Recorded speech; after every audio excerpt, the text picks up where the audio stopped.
Gostaria de convidá-los a abrirem as vossas Bíblias lá no Evangelho de Jesus Cristo, conforme nos ensinou João, capítulo de número 12, dos versículos 12 a 19.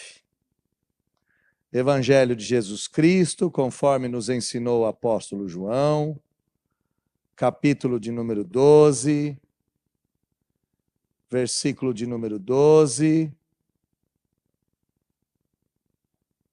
até o versículo de número 19. Enquanto você encontra o texto e deixa o texto aberto aí em suas mãos, nós vamos assistir o nosso vídeo guia, nosso vídeo que anuncia as exposições do Evangelho de João, e depois da exposição, nós faremos a leitura do texto sagrado. Acompanhe o vídeo como o último momento litúrgico antes da exposição do texto.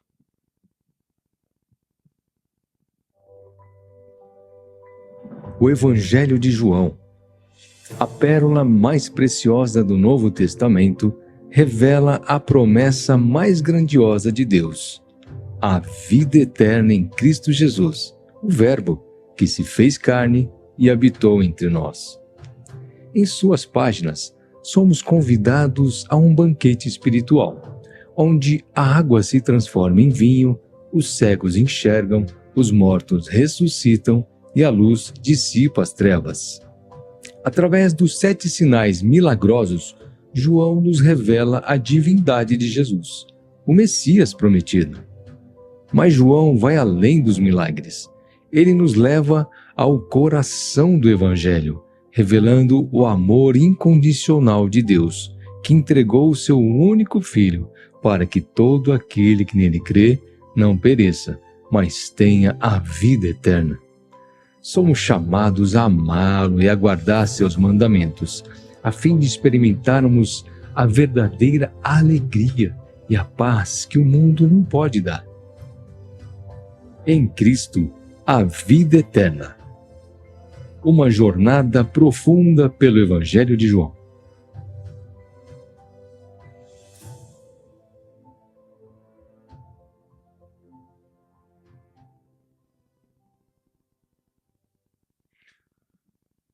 João 12, do 12 ao 19.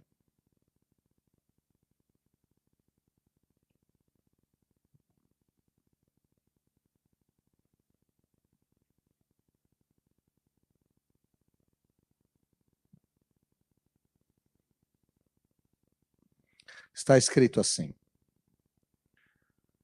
no dia seguinte, a numerosa multidão que viera à festa, tendo ouvido que Jesus estava de caminho a Jerusalém, tomou ramos de palmeiras e saiu ao seu encontro clamando: Hosana, bendito que vem em nome do Senhor e que é Rei de Israel. E Jesus, tendo conseguido um jumentinho, montou segundo está escrito: não temas, filha de Sião, eis que o teu rei aí vem, montado em um filho de jumenta. Seus discípulos, a princípio, não compreenderam isto. Quando, porém, Jesus foi glorificado, então eles se lembraram de que estas coisas estavam escritas a respeito dele, e também de que isso lhe fizeram. Dava, pois, testemunho disso a multidão que estivera com ele quando chamara Lázaro do túmulo e o levantara dentre os mortos. Por causa disso também, a multidão lhe saiu ao encontro, pois ouviu o que ele fizera este sinal. De sorte que os fariseus disseram entre si: vede que nada aproveitais. Eis aí, vai o mundo após ele. Feche seus olhos, baixe a sua fronte. Vamos orar, pedindo que Deus venha falar com cada um de nós nesse momento, nesse local. Oremos. Senhor, nós estamos diante da sua santa presença e diante da sua santa presença fomos expostos ao texto sagrado, texto que ficou conhecido como a entrada triunfal do Senhor Jesus. Nós queremos nesse momento que de fato Jesus venha entrar, mas não em Jerusalém. Venha entrar na nossa vida, venha entrar no nosso coração, venha entrar na nossa alma, venha entrar na nossa história. E que isso ocorra para todos sempre, Senhor. Que esse culto seja um divisor de águas. Que esse culto seja um momento extraordinário em que a gente possa se aproximar do Senhor Jesus e não só se aproximar dele, mas também receber dele verdade e vida. Senhor, me use mais uma vez e habita no nosso coração. É o que eu lhe peço em nome de Jesus. Amém.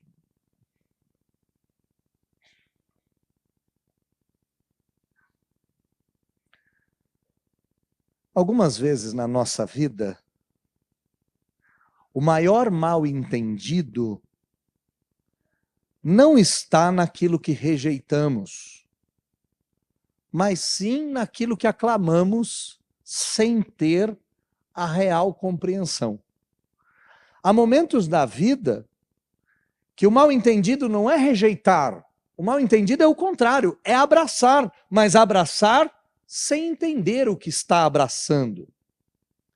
Nesse texto que nós acabamos de ler, nos mostra claramente que nem toda celebração revela profunda compreensão.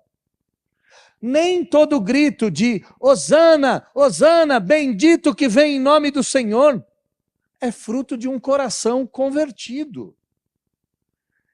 E nem todo aquele que caminha com a multidão compreende o caminho da cruz. Jesus entra em Jerusalém, é isso que o texto nos mostra. A cidade toda vibra, a multidão se agita, os ramos são cortados. Mas o que João nos revela nesse texto não é a entrada triunfal, como todos os homens esperavam. É a entrada de um rei que vai frustrar todas as expectativas humanas. Por exemplo, ele não entra montado num cavalo. Isso era o sinal de um rei. Ele entra montado num jumentinho. Ele não marcha com espadas nas mãos, mas com paz. Ele não busca o trono de César, nem o trono de Herodes. Ele avança para o seu trono da cruz, na cruz. João está dizendo a todos nós que existe um tipo de glória que a multidão não vê. Existe uma glória que só pode ser vista quando os gritos silenciam, quando a multidão se dispersa. E não só uma glória, há um reino que só pode ser entendido depois da ressurreição. O título do meu sermão nessa manhã é O Rei que Vem na Contramão.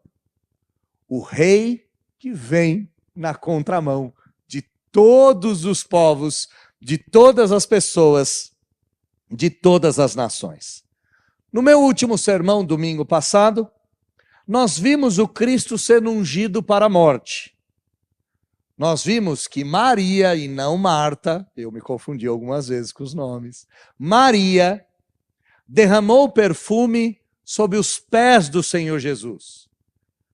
Nós vimos e quase sentimos o cheiro desse perfume que encheu aquela casa. Mas ao mesmo tempo, enquanto o perfume enchia a casa, o sinédrio se enchia de conspiração. O sinédrio se enchia de ódio. Agora João sai de Betânia e nos leva até Jerusalém. E o que se desenrola em Jerusalém ficou conhecido historicamente como a entrada triunfal de Jesus. Mas João não trata esse momento como entrada triunfal. E João é o único que faz um relato diferente dos demais. Ele omite, por exemplo, Hosana ao filho de Davi. Ele só coloca Hosana. Ele enfatiza o cumprimento profético de Zacarias. E ele é o único que vai destacar que os discípulos não compreenderam nada do que estava acontecendo. É como se o evangelista gritasse para nós, não para eles, para nós. Cuidado, porque vocês podem estar aclamando aquilo que vocês não entendem. Cuidado, que vocês podem estar celebrando aquilo que vocês não enxergam. Cuidado, porque o nosso rei vai ao Calvário e sem passarmos pelo Calvário, não há reinado de Cristo sobre as nossas vidas. Tudo começa com essa multidão entusiasmada. Eles ouvem que Jesus está chegando e correm para recebê-lo. Mas o que eles proclamam é muito diferente do que o que Cristo revela.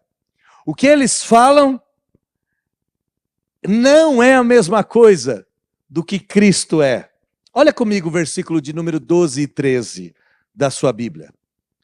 No dia seguinte, a multidão numerosa, a grande multidão que viera à Páscoa, viera à festa da Páscoa, tendo ouvido que Jesus estava a caminho de Jerusalém, tomou ramos de palmeiras e saiu ao seu encontro dizendo: Hosana, bendito que vem em nome do Senhor, bendito o Rei de Israel, ou em outras palavras, viva o Rei de Israel. Percebe que a multidão aqui está entusiasmada. Há um entusiasmo geral, mas há uma desorientação central. João vai nos apresentar essa multidão numerosa. O cenário é tenso, né? Quando tem uma multidão, há sempre uma tensão. As ruas estão lotadas. Há uma carga política e religiosa enorme. A multidão, ao ouvir que Jesus está chegando, a notícia que ele estava vindo se espalhou, vão cortar ramos de palmeira, que eram símbolos de vitória, eram símbolos de libertação, eram símbolos de esperança, mas símbolos totalmente nacionalistas. Eram símbolos políticos. A multidão vai cortar essas palmeiras e vão gritar: Hosana, que significa salva-nos, por favor. Essa expressão Hosana é retirada do Salmo 118.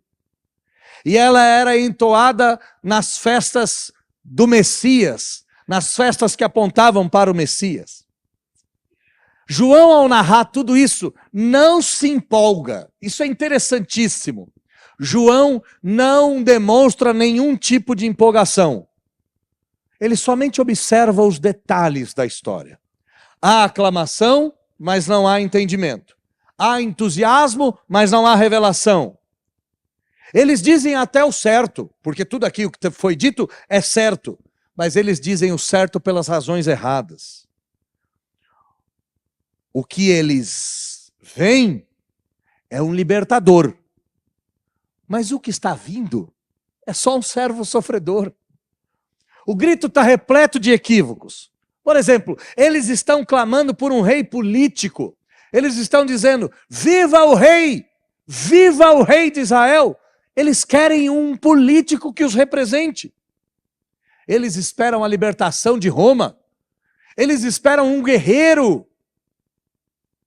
Eles esperam a glória nacional, a glória de Israel. Eles não estão aguardando a redenção.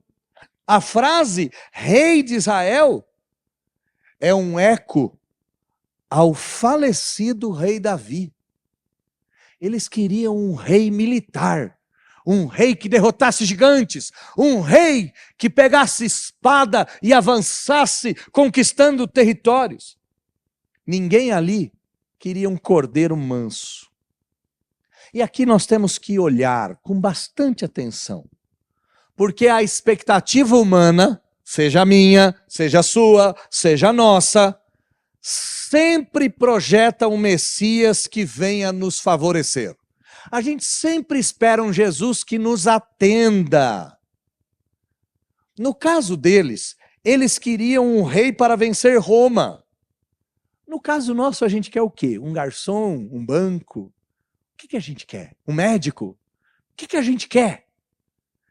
Percebam que muitas vezes a gente faz a mesma coisa que essa multidão. A gente quer um rei para vencer as misérias da nossa vida.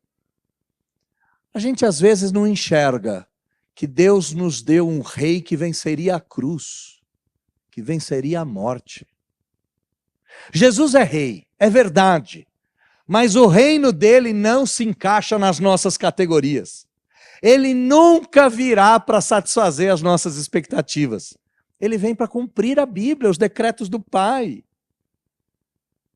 E se ele é esse rei que cumpre os decretos do Pai, compete a nós perguntarmos: seguimos a Jesus pelo que ele nos dará?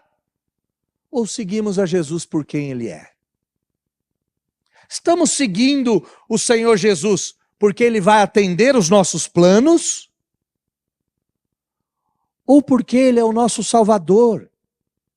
Muito cuidado, meus irmãos, porque é muito rápido a gente trocar a cruz por fantasias pessoais. É muito rápido a gente trocar a cruz por projetos particulares. É muito fácil a gente trocar o verdadeiro rei por um rei que a gente deseja. Então o rei aparece na nossa história. Mas ele não vem com a imponência, ele não vem com um cavalo de guerra, ele não vem com uma marcha militar, ele não vem com um exército. Ao invés do cavalo, o jumentinho. Ao invés do exército, ele vem sozinho. O reino que vem de cabeça para baixo. O reino que vem contrário ao que todo mundo esperava.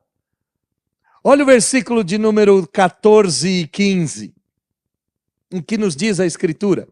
E achou Jesus um jumentinho, e montou nele, segundo está escrito: não temas, filha de Sião, eis que o teu rei aí vem.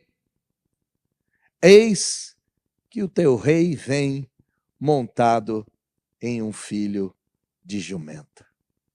É interessante porque o triunfo vem sem espada nesse texto. O rei vem montado em jumento. A glória vem humilde. João é o único evangelista dos 4, Mateus, Marcos, Lucas, João. Ele é o único evangelista que resume em uma linha o que Jesus está fazendo e conecta isso à profecia do Antigo Testamento. Ele quer que o leitor entenda, ele quer que a gente entenda. Esse rei não obedece à multidão, esse rei obedece à Escritura. Esse rei não está interessado na multidão. Não significa que ele ignora a multidão, mas ele não está interessado em mandar para a torcida, soltar para a plateia. Não é isso que ele faz. Ele está cumprindo Zacarias 9:9. E Zacarias 9:9 diz: alegra-te muito, ó filha de Sião, porque o teu rei virá a ti, justo, salvador e humilde. Ele virá montado sobre um jumento. É isso que diz Zacarias. Jesus está vindo justo, salvador e humilde. Nos tempos antigos, reis montados em cavalos vinham para a guerra. Mas reis montados em jumentos vinham para a paz. Jesus escolhe o jumentinho não só porque era um sinal de paz, mas porque a glória dele está nas Escrituras. E aqui é fabuloso, porque o jumentinho se torna o trono do rei. O rei que vence pelo sangue, não pela espada. O rei que vence pela morte e não pelo assassinato. O contraste aqui é muito claro. A multidão grita por uma libertação militar. Jesus entra em silêncio, antecipando o seu sofrimento, que como cordeiro mudo, ele não abriria a boca. A glória do reino de Deus, meus irmãos, sempre virá montada na mansidão.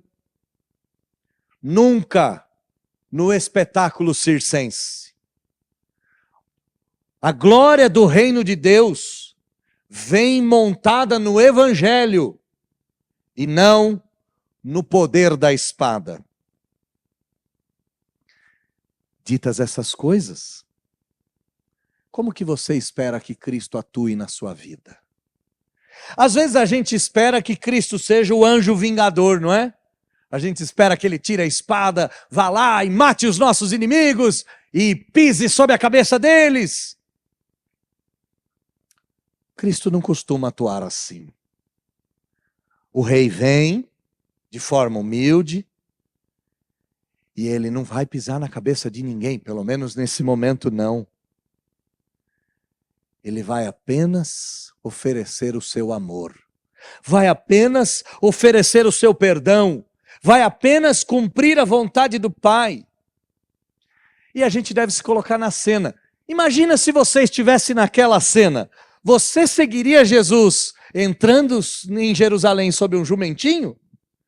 Ou você só seguiria Jesus se ele entrasse em Jerusalém sobre um cavalo branco, pronto para a guerra? Às vezes a gente segue Jesus porque espera dele uma espada nas mãos. E os discípulos? Onde os discípulos estão nessa história? Os discípulos não entenderam nada do que estava acontecendo. E João vai dizer isso com uma honestidade pastoral, com uma honestidade cristã que é absurda. Olha comigo o versículo de número 16. Seus discípulos, a princípio, não compreenderam isso. Quando, porém, Jesus foi glorificado, e só então, depois da glorificação, é que eles se lembraram de que essas coisas estavam escritas. E eles se lembraram das coisas a respeito dele. E se lembraram que eles tinham feito essas coisas. Só depois da morte e da ressurreição de Jesus é que eles compreenderam que essas coisas todas tinham sido profetizadas a respeito deles. E que essas coisas foram cumpridas diante dos olhos deles. Às vezes a compreensão só vem depois. Às vezes discípulos andam sem entender. Eles estavam lá, isso é fato. Eles viram os ramos. Eles ouviram os gritos. Eles viram o jumento. Na verdade, foram eles mesmos que buscaram o jumento e levaram para Jesus montar. Jesus dá uma ordem. Está dita nos outros evangelhos. Mas dentro deles havia silêncio, ignorância, incompreensão. Nada parecia fazer sentido. Como é que um rei pode entrar assim? Como pode o Messias vir manso? Eles seguiam Jesus sem compreender nada a respeito deles. Eles andaram com Jesus sem entender tudo. Agora, o que é importante aqui? Eles não pararam. Percebem que eles não compreendem tudo, mas eles não pararam. João diz alguma coisa mais ou menos assim: depois, nós, os discípulos, que continuamos do lado de Jesus, depois a gente veio entender. Eu também não tinha entendido, ninguém tinha entendido nada, só que a gente não desistiu. Nós fomos até a cruz, nós fomos até a pedra removida, nós fomos até a glória, nós fomos até a assunção dos céus. A ascensão dos céus, perdão. E é assim como muitos de nós vivem. Deus está agindo nas nossas vidas mesmo que a gente não entenda nada. Deus está agindo na minha vida, na sua vida, na nossa vida, mesmo que a gente não entenda nada. Talvez a gente vai entender depois, só depois. Talvez a gente entenda daqui 1 ano, 5 anos, 10 anos, 50 anos. Ou talvez a gente não entenda nada, como aconteceu com o velho Jó. Não compreendeu nada. Mas isso não significa que Deus parou. Pelo contrário, Ele está agindo. E isso não significa que eu e você temos que parar. João reconhece com a humildade apostólica: não entendemos. E olha que ele se coloca na história. A princípio, não entendemos. Os discípulos participam na entrada triunfal sem compreender nada. Somente depois da crucificação é que as coisas ficam claras. Somente à luz da cruz, o que era escuro se torna claro. E por quê? Ora, meus irmãos, porque o Cristo ressurreto é o único que ilumina o nosso passado. E é o único que dá sentido para a nossa vida a partir de agora. Sem Cristo ressuscitado, nosso passado é obscuro e nosso futuro é incerto. Uma coisa que eu e você temos que compreender: a cruz de Cristo não apenas salva, é claro que ela salva, mas não apenas isso. Ela esclarece, ela ilumina e ela dá sentido a tudo aquilo que parecia estranho. Você vai entender muita coisa quando você colocar a cruz de Cristo. Você vai entender aquela doença, você vai entender aquela separação, você vai entender aquela morte, você vai entender aquele abandono, você vai entender uma série de coisas. Somente se você colocar a cruz de Cristo. Esse versículo aqui é um consolo pastoral absurdo. Porque Jesus acolhe os que creem, mesmo que não entendam. E Ele continua agindo na vida daqueles que não compreendem nada. Meus irmãos, isso deve nos alegrar. Sabe por quê? Porque há coisas que você não entende, que está acontecendo na sua vida. Tem um monte de coisa que está acontecendo na sua vida e você não compreende nada. Você até se pergunta, ou dói, ou fica com raiva. Por quê? Onde já se viu? Nesse momento, não. Não é assim? Agora não. Podia acontecer lá na frente. Agora não. O recado de Deus para você é: continue andando. Continue andando. Siga. Siga. Talvez haja clareza amanhã. Talvez amanhã tudo fique mais claro. Talvez amanhã você tenha as respostas que agora você não tem. Louvado seja Deus, porque o Espírito fez com que esses discípulos lembrassem e entendessem e nos contassem que Deus às vezes só nos explica depois da página 2. Os discípulos estão confusos, diz o texto, e a multidão continua empolgada, gritando, mas o entusiasmo da multidão vinha de outro lugar.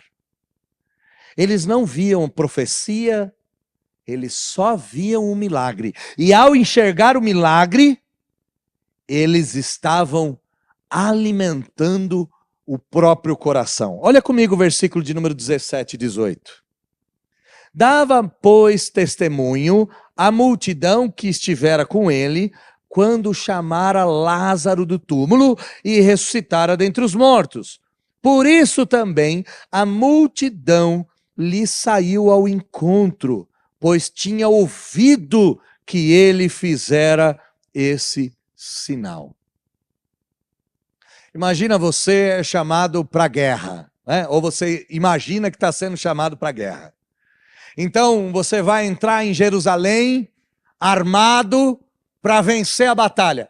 Na frente da batalha tem um sujeito que ressuscitou um morto semana passada. Tem um sujeito que ressuscitou um morto de 4 dias morto.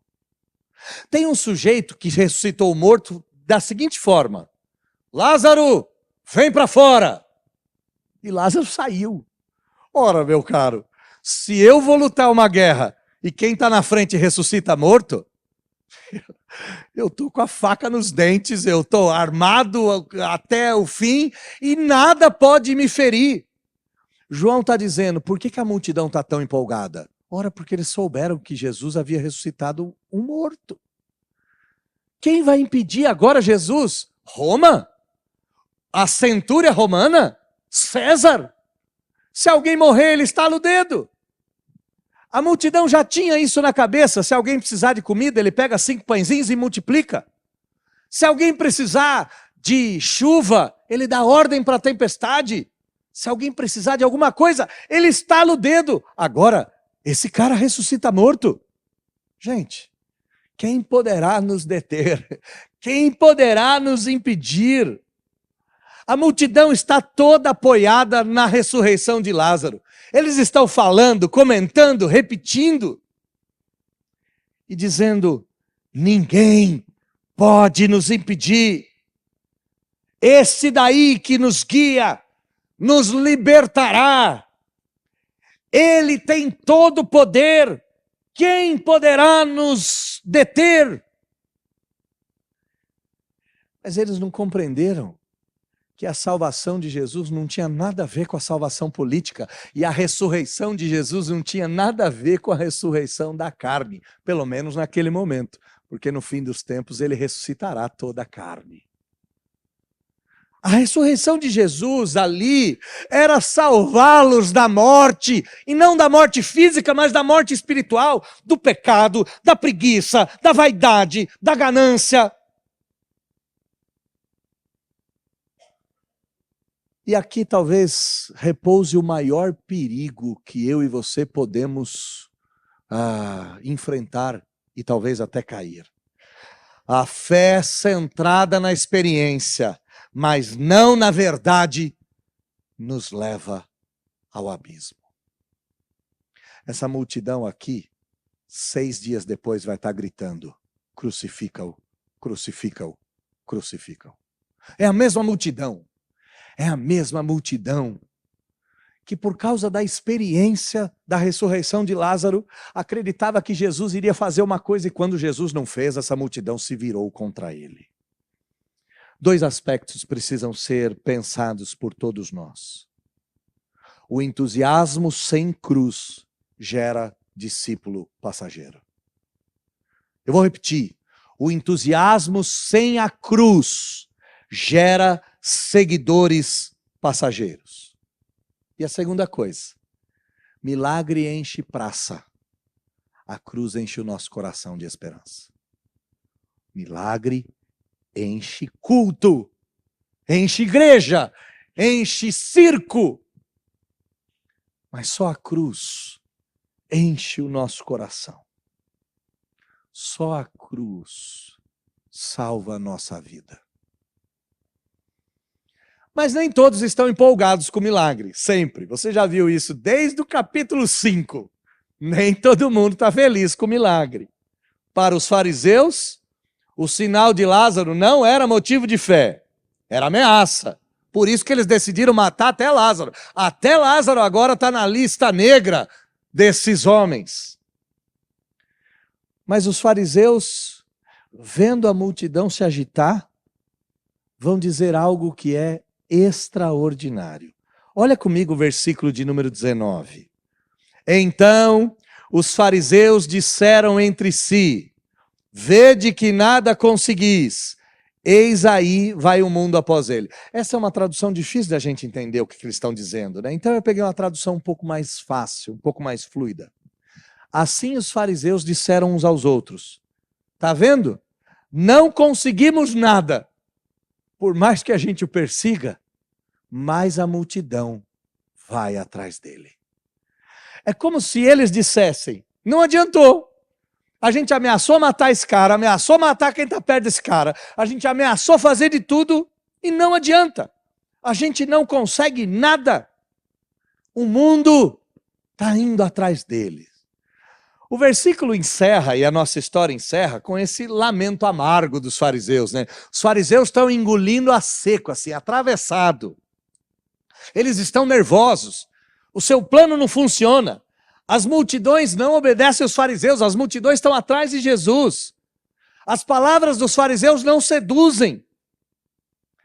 E quando eles olham um povo indo ao encontro do Galileu, do Nazareno, montado num jumentinho, eles percebem: perdemos o controle. Não há mais o que a gente possa fazer. Estamos impotentes diante da força crescente e da influência de Jesus. E aí eles vão dizer uma coisa que é um exagero da linguística, mas que mal sabiam ele que era uma ironia. E uma ironia profética. Eles vão dizer: o mundo vai após ele. Bom, isso aqui é um exagero. Que mundo que está indo atrás dele? Não era o mundo, era uma multidão, mas não era o mundo. Não tinha, naquele momento, não tinham pessoas de todos os povos, tribos, línguas, raças e nações. Não haviam pessoas de todos os lugares. Então é um exagero semântico. É o mesmo exagero que eu e você fazemos quando a gente diz: eu comeria um boi, estou morto de fome, todo mundo já chegou. É um exagero semântico. Isso não é bem a realidade daquilo que eles estão dizendo. Mas perceba que é um eco involuntário da glória do reino. Mal sabiam que o mundo inteiro ia atrás do Senhor Jesus. Mal sabiam eles que Jesus derrubaria impérios religiosos, que Jesus derrubaria o reino de Roma, Jesus derrubaria todos os impérios. Onde está o Egito? Onde está a Babilônia? Onde está a Pérsia? Onde está a Macedônia? Onde está Roma? Onde estão esses impérios? Todos esses impérios caíram. E sim, o mundo inteiro vai atrás do Senhor Jesus. Quer a prova disso? Bom, sul-americanos, brasileiros, ano 2025, final do mês de junho, e nós estamos aqui atrás do quê? Nós estamos atrás do Senhor Jesus. Eis aí, o mundo continua indo atrás dele. Mas João faz uma brincadeira no texto que é fabulosa. No versículo de número 20, ele chama os gregos. É verdade, o mundo começou a ir atrás do Senhor Jesus naquele dia. O reino de Deus sempre vai avançar, meus irmãos. Mesmo que o mundo tenta detê-lo, mesmo que o mundo se arme, o reino de Deus vai avançar. E a oposição só confirma a força que o reino de Deus tem. E é tão interessante que os acusadores do reino de Deus são aqueles que mais profetizaram. É a segunda vez que os fariseus profetizam. A primeira, eles disseram: um homem tem que morrer por todos. E agora eles disseram: o mundo vai atrás desse homem. O reino de Deus não depende do nosso controle, meus irmãos. Ele cresce porque Deus quer que ele cresça. As estratégias dos homens podem até ser boas, mas nada no reino de Deus vai crescer por estratégia. E se o reino de Deus cresce por causa de Deus, você não precisa manter controle da sua vida como você tem mantido. Não precisa. Não precisa. Entrega um pouco da sua vida. Se não dá para entregar tudo nesse momento, está tudo bem. Entrega um pouco. Entrega um pouco da sua fé. Entrega um pouco da sua casa. Entrega um pouco da sua família. E deixa o reino de Deus avançar. Deixa o reino de Deus avançar no seu trabalho. Deixa o reino de Deus avançar no seu coração. Porque ele vai avançar. Não dá para impedir o avanço de Jesus em nenhuma das áreas da nossa vida. Não dá. Não dá. E se não dá para impedir o avanço dele, deixa o rei entrar. Deixa ele chegar. Assim termina a entrada do rei em Jerusalém. Não terminou com coroação, terminou com confusão, não terminou com resistência armada, terminou com uma promessa que ninguém entendeu ao certo. Mas o Cordeiro não veio para ser entendido mesmo. O Cordeiro de Deus veio para ser levantado. E a glória dele só virá depois da cruz. Como é que eu termino o meu sermão? Eu termino o meu sermão dizendo que o rei sempre virá do jeito certo, que não significa que é do nosso jeito. Aquele povo gritou Hosana, mas nem sabiam o que pediam. Eles gritaram salva-nos, mas nem sabiam que Jesus os salvaria do inferno.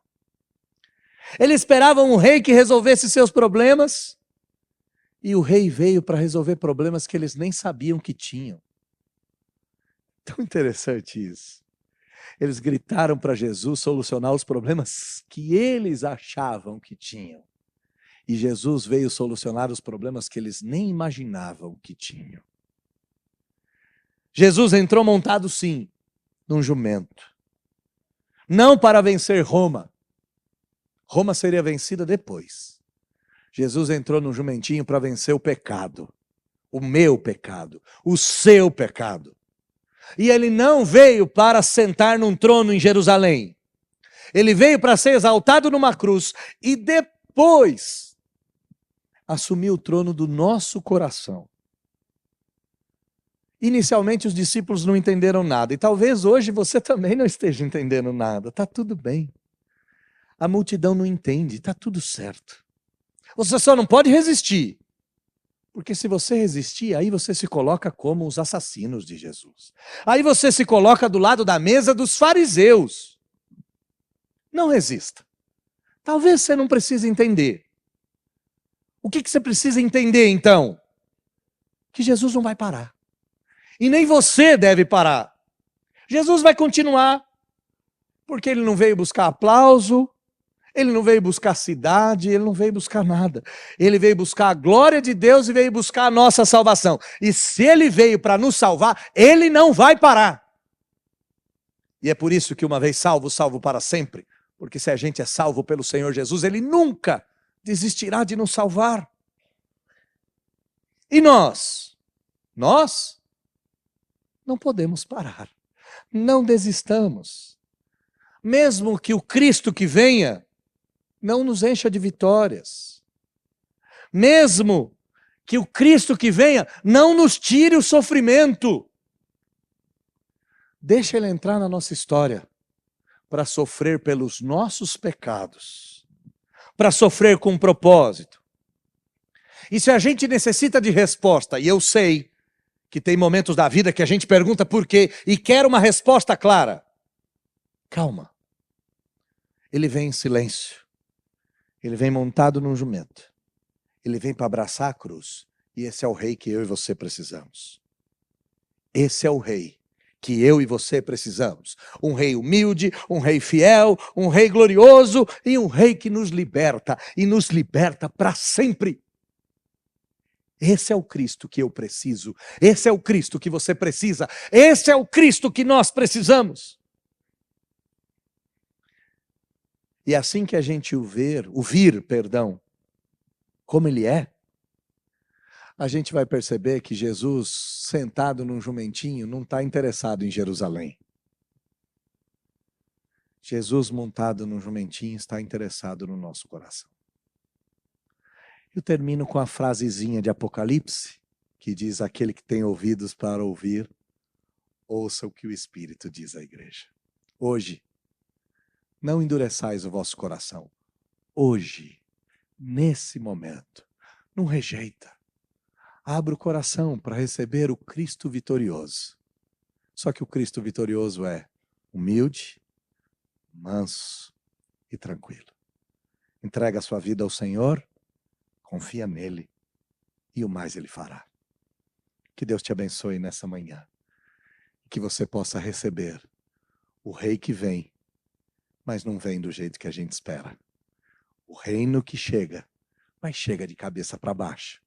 Que a gente receba esse reino hoje e para todo sempre. Feche seus olhos, vamos orar. Senhor, quantas vezes o Senhor já frustrou as nossas expectativas? Quantas vezes a gente já esperou coisas do Senhor que o Senhor nunca disse que faria? Mas assim que o Senhor não fez, a gente se irritou com o Senhor. Quantas vezes a gente já cantou, já aplaudiu, já pulou? sem entender nada. Hoje acho que ficou mais claro para todos nós que o Senhor vem diferente do que a gente espera. E que está tudo certo não compreender. Os 12 não compreenderam. Quem dera nós, tão distante dos 12, né? Tão distante em piedade, em humildade, em cristianismo, em conhecimento. O problema não é não entender. O problema é se rebelar, como aconteceu com Judas. Ou como aconteceu com a multidão, que estavam cantando que Jesus era o Salvador. E uma semana depois, estão gritando que Jesus é um ladrão, um canalha, que deveria ser morto numa cruz infame. Trocaram Jesus por um homem da pior estirpe, que era Barrabás. Não nos permita rejeitarmos, nem nos opor. Nos permita apenas, se a gente não estiver entendendo nada, continuar andando e esperar em silêncio, porque o Rei vem. Que a gente abra o coração num voto de confiança e diga para o Rei: pode entrar, cuida da minha casa, cuida da minha família, cuida da minha vida, cuida, Senhor. E me permita viver o seu reino, mesmo sem ter todas as respostas. Que nessa manhã, nessa igreja, tenha havido salvação. Tenha ocorrido salvação. E que no coração daqueles que já foram salvos pelo Evangelho da Glória, pelo Cristo ressurreto e redivivo, pelo Cristo vivo, que o nosso coração se encha de esperança em saber que o Rei vai continuar vindo, independente das nossas expectativas e dos nossos anseios. Ora venha, Senhor Jesus. E hoje nós cantamos: Hosana, bendito o Filho de Davi. Viva o Rei de Israel. Não cantamos ignorantes do que significa. Cantamos sabendo quem de fato Jesus é. Muito obrigado por tudo. Nós oramos em nome de Jesus. Amém.